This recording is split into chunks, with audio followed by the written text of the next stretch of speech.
Hello, everybody. Thanks for hopping on with us, whether you're live or watching our recording today. Really appreciate you taking the time. We're gonna dig in a little bit into a topic today. It really boils down to what we have here is what is the actual cost of downtime? And when we say downtime, we're talking about technology downtime, the interruptions that causes in your business, and quite frankly, a lot of people I feel underestimate the big picture impact of a cyber incident or an unexpected outage on their business. So if you're not familiar with me, my name is Jesse Hill. I'm the president of Tier 3 IT Solutions, and I am grateful to have a co-host with me today. We'll introduce him in just a moment. Before we get to him, are we advancing? There we are. We are here to help you, and we would love to connect with you, learn more about you, and potentially connect to see how we can help. So there's a QR code here. We are running cybersecurity and AI in business briefings with other businesses right now.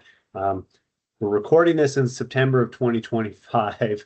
Just so you're aware, this promotion, this draw that we have on here, it is going to happen in October of 2025. So if you're watching this down the road, sorry you missed out on that. We'd still love to connect with you. So with that, I'd like to just take a moment and introduce Andy. Andy, why don't you tell us a little bit about yourself, and we'll get into the conversation. For sure. First off, Jesse, I want to say thanks for having us. Always good to come and talk to folks that are in the field, working day in and day out to keep the digital world going, right? So appreciate you having us. So a quick introduction myself. My name is Andy Syrewicze. The last name sounds much easier to say than it's spelled. So just Syrewicze, Andy Syrewicze. And currently I'm a security evangelist here at Hornetsecurity. So that said, I've been in the industry for longer than I care to admit now at this stage, about 23, 24 years now at this point. The only difference between me back when I started in IT and me now is I've got more gray hair in my hair and a little bit more weight around my midsection. So, but other than that, still love technology and work with it day in and day out. I am part of the Microsoft MVP program as well. And currently that award is in the security category. So as part of that, I do a ton of talking like this, for webinars, podcasts, blogging, you name it. I've probably done it in terms of content. So appreciate you having us, Jesse, and looking forward to our discussion today. Yeah, and it just lined up so perfectly. So Andy and the team at Hornetsecurity, we've been a partner, a customer of theirs. Oh, geez, for probably over a decade. The topic that we're talking about today is, really about, as we said, the impacts of downtime, unexpected interruptions, and the products and solutions that Andy's company represents was part of the stack that we use to help with the disaster recovery components that we talk about here. So obviously, everybody who's watching, you can read the agenda. We're just going to go through these. Andy and I, we've already had good conversations on this. So let's talk a little bit, Andy, maybe what do you see happen to a business when their data becomes unavailable, their computers are offline? I've been in IT long enough now to where I remember the days where, okay, if things went down for a couple hours, they rolled up their sleeves and like, okay, let's get the pad and the pencil and paper out, and business went on, right? Well, those days are long, long gone. I've seen multiple cases over the years now where organizations take massive financial hits, reputational hits. I've even seen the very real world fallout of outages as well too. A lot of the support I've done over the years has been in the medical space, and so I've seen cases where medical practices are turning patients away at the door because they can't provide services to them right now. And that wasn't just one particular practice. I've seen that happen multiple times. So when we talk about downtime and outages, I mean, it's all those usual things, but it's all the human things as well.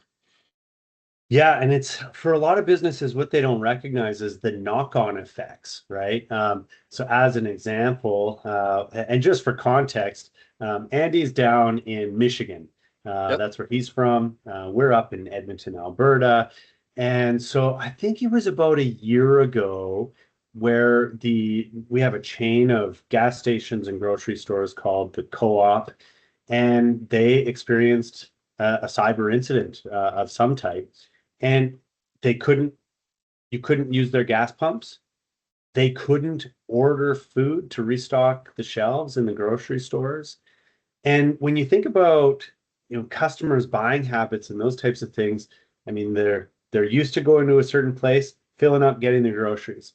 Well, it lasted weeks Oof. where now these customers are going somewhere else and building a new routine. Well, just because their computer systems come back to life a couple months down the road doesn't mean that all the customers come back, right? Yep. So Yep. sure, there was a very tangible impact in that window, but there's a long running intangible impact that'll come. And that's groceries and gas, medical services, travel, financial services.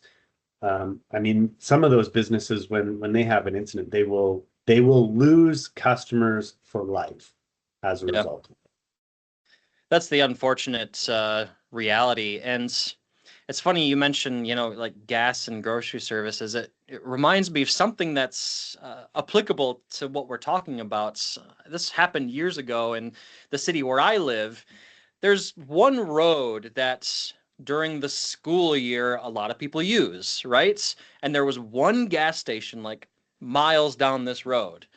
And the local municipality decided to resurface this road, and it took them like 6 months to do it. It was more of a resurface, right? A lot of work. You can imagine what happened to that gas station. And exactly to your Mm. point, people got used to getting their gas elsewhere, right? And unfortunate to say, that gas station is not there today, right?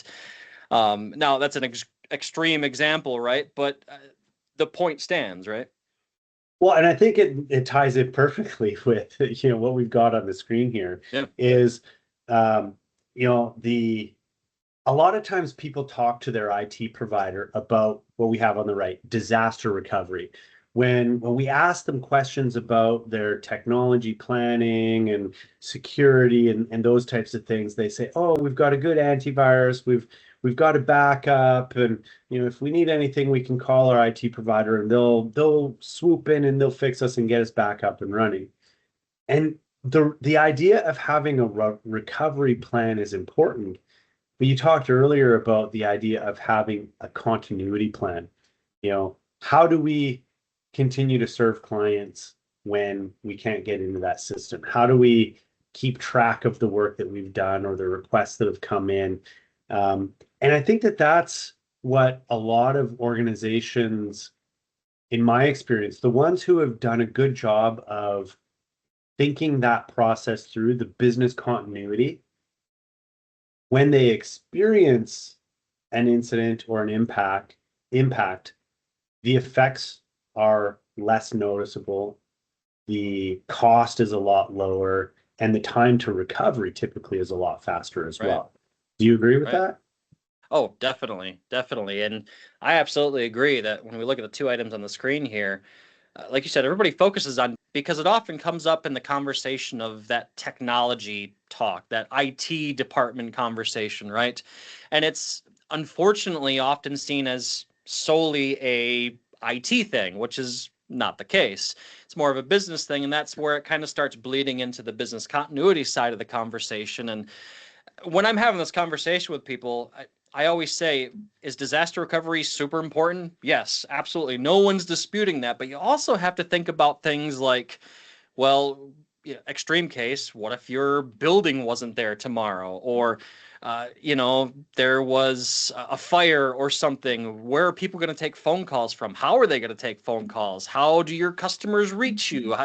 You think about all of your business processes, those critical core business processes that equate to cash flow coming into the building and then payroll, right? How are you going to take care of all those things if there's massive disruption to your day to day, right? And that's not solely an IT thing. That's a business thing, and that requires buy-in from all levels of the organization and a lot of conversations from stakeholders. So it's super important as well, and stuff that people don't think about, unfortunately.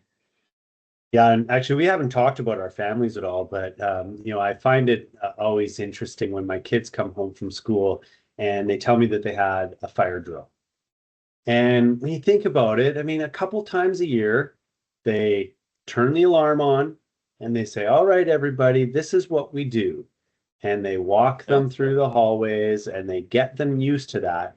Because if the very first time the kids ever hear a fire alarm is when the hallway is full of smoke and it's hot and burning down the way, and they're going to scramble, they're going to scream, kids are going to get hurt, they're going to get lost.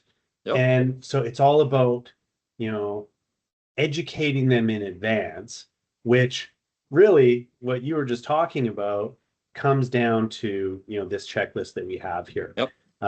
You'll notice that disaster recovery plan and testing and maintenance are aspects of the business continuity, but it's only 2 out of the 2, 4, 6, 7 items on here, right? Yep. So do you want to maybe touch on, because I don't think a lot of people necessarily know what a business impact analysis is, and I feel like that's something you probably have a depth of experience in. Yeah, so I mean, I've heard a lot of different definitions of business impact analysis over the years, but the way I always explain it is it just comes down to the simple fact of, if X happens, what's the impact to the business? And then if Y happens, what's the impact to the business?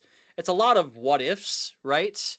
And it always goes hand in hand with that second line item there, right? That risk assessment, because your identified risks are going to really drive home how your business impact analysis plays out, what its final form looks like, right? But that's the exercise that you have to go through, is what are the risks to my business, and what do I do if those things happen? What does the playbook look like? I'm getting a little bit ahead of myself here, right? But identifying those impacts to your core business processes, your business outputs, your people, right? And basically, what do I want to say? I don't want to say standardizing, but making them official, putting them in a report so that all of the key stakeholders within the organization are on the same page in terms of this impact analysis. That's the way I always approach this conversation. And Jesse, I don't know if you have a different way you look at it, but that's yeah. The thing that I was thinking about is where sometimes businesses struggle or fail in this process is, they've got a bunch of executives sitting in a boardroom, and they're used to thinking about the business from a higher level strategic kind of perspective, and they don't necessarily have a strong grasp of what it's like to be boots on the ground, face to face with a client who's asking for an update on the project, or who's asking for the arrival time of the technician that was supposed to be there, or that wants to make a payment on an invoice or get a refund, right? Like, and those are the things that, when we backed up a little bit around the lagging effects, that's what customers remember. And quite frankly, as I'm saying it here, I'm realizing too that they don't realize how challenging and stressful it is for the employees. Right. When you have to take that 35th phone call and say, "I'm sorry, our systems are down. We can't get you the information." And depending what industry you're in, that could be a pretty serious thing. So the thing about the business impact analysis is that every level of the organization has something to contribute to it. Yep. And so what one, person may, value, we need to get our financial systems up and running. Well, your team might say we need to get our scheduling and our client communication systems up and running. And that's what the BIA is all about, is really Yep. looking and saying, to your point earlier, if this building was gone, the virtual building that we run our business in, if it was gone tomorrow, what would be the first thing that we would need in order to start to recover operations? Yep. Yep. Um, and then, to me, jumping down to the roles and responsibilities is, we believe in this big time. So we went through our very first cyber incident response simulation back in 2019. And I mean, it was just an amazing thing because we came out of it and our leadership team understood, okay, if this were to happen, Jesse's job is dealing with, the lawyers and the insurance and the banks and, The fun stuff. high value, types of things in all that. Right. And then, this person is doing, key infrastructure and, forensics and those type. And it really matters because, again, like the fire exercise, you don't want the alarm to go off and then be looking around going, okay, well, so who's doing what and what are you doing and how does that connect to me? Yeah. Yeah. I was back in my early days, I had a mentor that something he said years ago still sticks with me is he used to say that no good decisions are made in a panic, right? Ooh. And it's true because I mean if you when you're in that emergency situation, you've got the logical part of your brain and the lizard side of your brain, right? That more reactionary lizard side of your brain tends to take over in those panic type situations. And to your example, the fire drills at school, right? We do those things that way when an emergency really does happen, we're not making bad decisions in a panic, right? And so the same applies to your business impact analysis, your DR situation, and everything we're talking about here. I'm super glad to hear that you went through kind of that tabletop exercise, right? That process of what if, because not enough organizations do that. And I have yet to see an organization that I've gone through that process with come out the other side and say, oh yeah, we had everything handled. There were no problems. No changes needed. I've never seen that. There's always improvements that I've seen made after the fact. Yeah, I'll tell you, it's actually been one of the most fun experiences we've done with our clients in the last year is we ran a series and we took all of them through an incident simulation as well. And to our points here, that it's a business problem, not an IT problem. Yep. Yep. The scenarios that we use, a lot of times it's not that, these cyber incidents, when people think about them, they think about these hackers over, some foreign nation coming up with a crafty infection that's going to get into your network. No, the reality today is that most of these incidents start with a member of your team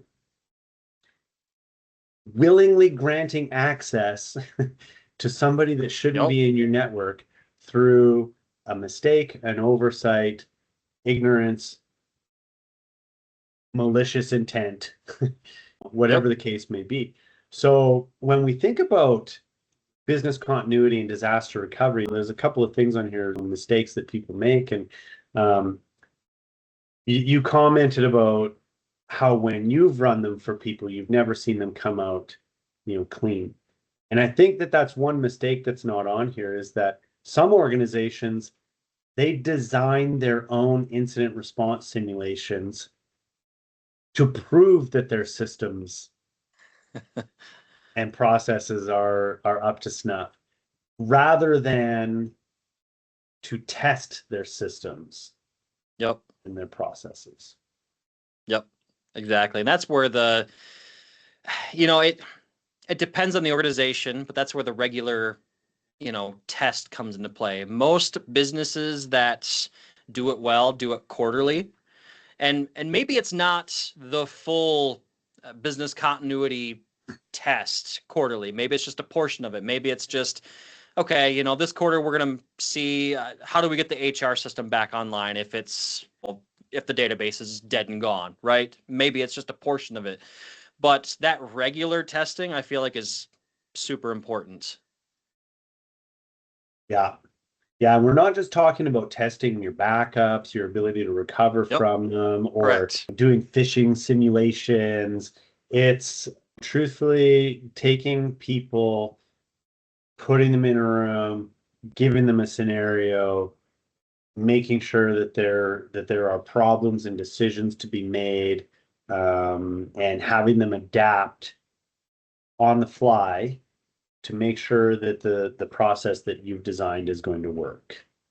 Yep. And to your point earlier, that often surfaces interesting things too, where, like you said, the execs have their more strategic view of the organization. So let's stick with the HR example I just had. The HR person is going to be like, well, let's just get the software back up and running. And well, maybe somebody in IT, well, it's not that simple. We have to do A, B, C, X, Y, and Z. And that's news to the HR manager, right? And so it usually surfaces a lot of misplaced assumptions throughout the entire chain of leadership, right? And often comes up. That's usually one of the first places where you look for your where can I improve items, right? Yeah, yeah, yeah. Man, I feel like we could go real deep on this topic, because yeah, there's so many legal things that people need to understand Oh, about what they can yep. say and when and who should say it, and that's part of the reason that you need to go through the exercises. As an example, one of the things that we learned when we did our initial kind of exercise was you can't use the word breach. Like, breach has a legal implication that we are not qualified to assign to a scenario. It's kind of like if you're in a car accident, you never want to admit that you're at fault. Well, when you say we've had a breach, you are essentially admitting that, that there's been a compromise that you are, potentially at fault for. So lots of things we could talk about on this. And the funny thing about that, and it's funny you brought this up because I did a podcast episode not that long ago on like the definition of breach, right, from a security perspective. And there's not a clear-cut definition. Because I mean, okay, the HR database, I stick with that example still. The HR database gets breached. Obviously, that's a breach, but okay, maybe your company's PowerPoint template gets leaked. Is that a breach? Like you said, you don't want to be throwing around the breach word in that situation, and because maybe it's not a breach, right? So it's an interesting point, and another one of those things that people don't think about. Yeah, yeah.